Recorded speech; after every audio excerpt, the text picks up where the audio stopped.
Olá, vamos começar uma revisão bem direta ao ponto, daquelas para salvar na hora da prova de segurança do trabalho. A ideia aqui é a gente passar juntos pelos conceitos mais importantes, aqueles que são essenciais mesmo para fixar o conhecimento. Olha só nosso roteiro de estudos. A gente começa com o básico, os conceitos fundamentais. Depois, partimos para o mapeamento dos riscos, em seguida o ponto alto, a hierarquia de controle. Daí, vamos diferenciar insalubridade e periculosidade e, para fechar, aqueles cálculos que sempre dão as caras nas provas. Vamos nessa? Então, começando pelo começo. Seção 1. Conceitos fundamentais. Para a gente poder construir um raciocínio sólido em segurança, não dá para pular essa etapa. É o alicerce de tudo, sabe? Sem essas definições, o resto fica meio solto. E logo de cara, uma distinção que é batata de cair em prova. Qual a diferença entre acidente de trabalho e doença ocupacional? Pensa assim, ó. O acidente é papum, aconteceu. É um evento súbito, uma queda, um corte, sabe? Já a doença, essa é mais sorrateira. Ela vai se instalando com o tempo por causa da exposição constante a alguma coisa ruim no ambiente. Entender isso é o primeiro passo. E o que amarra tudo isso é higiene ocupacional. E não tem a ver com limpeza, tá? É pura ciência.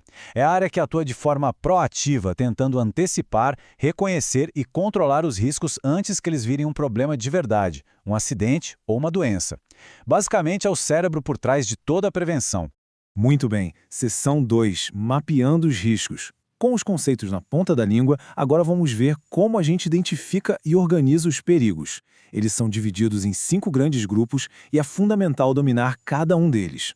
E aqui estão eles, os 5 grupos de risco. Anota aí. Físicos, tipo ruído e calor. Químicos, que são poeiras, gases. Biológicos, como vírus e bactérias. Ergonômicos, que têm a ver com postura, esforço repetitivo. E, por fim, os de acidentes, que envolvem máquinas sem proteção, por exemplo. Memorizar esses grupos e pelo menos um exemplo de cada é questão de sobrevivência em qualquer avaliação. Agora sim, chegamos ao coração da nossa revisão. Seção 3, a hierarquia de controle. Olha, se tem uma coisa que precisa ficar gravada na mente, é isso aqui. É o princípio mais importante de todos. A estratégia que diz exatamente o que fazer e em que ordem. Mas antes de sair controlando tudo, tem um processo, né? A NR09 deixa isso bem claro. Primeiro a gente antecipa o risco, pensa nele antes mesmo de o trabalho começar. Depois a gente reconhece os que já existem. Aí avalia, ou seja, mede o tamanho do problema. E só então, na quarta fase, é que a gente vai para o controle, que segue aquela ordem que não pode ser pulada. E aqui está ela, a regra de ouro. A primeira ação, a prioridade número 1 é sempre na fonte. Tentar eliminar o risco de vez. Não dá para eliminar? Então a gente tenta agir na trajetória, no caminho entre o risco e a pessoa, usando proteções coletivas, os EPCs.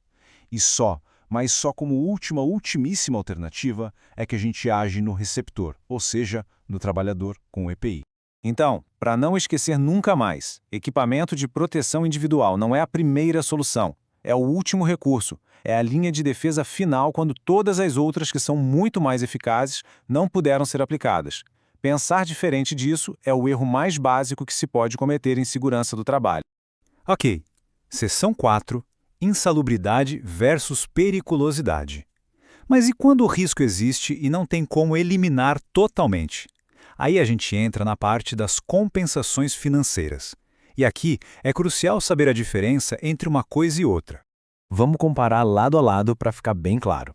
A insalubridade da NR15 está ligada à exposição a agentes que fazem mal para a saúde com o tempo. Já a periculosidade, da NR16, é sobre risco imediato de vida. Os adicionais são diferentes. E aqui está a pegadinha. A base de cálculo também muda. Insalubridade é sobre o salário mínimo e periculosidade sobre o salário base. No caso da insalubridade, a gente tem 3 graus, 3 adicionais possíveis, dependendo da gravidade. Grau mínimo, 10%. Grau médio, 20%. E o grau máximo, 40%. E lembrando, sempre calculados em cima do salário mínimo vigente. Já na periculosidade, a conta é mais simples. O adicional é sempre de 30%, valor fixo. Mas o grande detalhe, onde muita gente escorrega, é que esses 30% são calculados sobre o salário base do trabalhador, e não sobre o mínimo. Isso faz uma diferença enorme no bolso, né? Para fechar, vamos para a quinta e última seção, cálculos essenciais. Agora é a parte das contas. Dominar essas fórmulas aqui pode ser o que vai garantir aqueles pontos extras na avaliação. Começando pelo ruído. A fórmula da dose parece complicada, mas a lógica é simples. A gente soma as frações de exposição. O C é quanto tempo a pessoa ficou exposta a um nível de ruído, e o T é o tempo máximo que ela poderia ficar naquele nível. Se o resultado final dessa soma for maior que 1, pronto, a atividade é insalubre. Simples assim. Agora o calor, o famoso IBUTG. O segredo aqui é saber se tem carga solar direta ou não. Se for um ambiente interno, sem sol, a fórmula é mais curta. Usa o TBN, que é a temperatura de bulbo úmido, e o TG, temperatura de globo. Agora, se o trabalho for a céu aberto, com sol, entra uma terceira variável na conta, o TBS, que é a temperatura de bulbo seco. A chave é escolher a fórmula certa para a situação.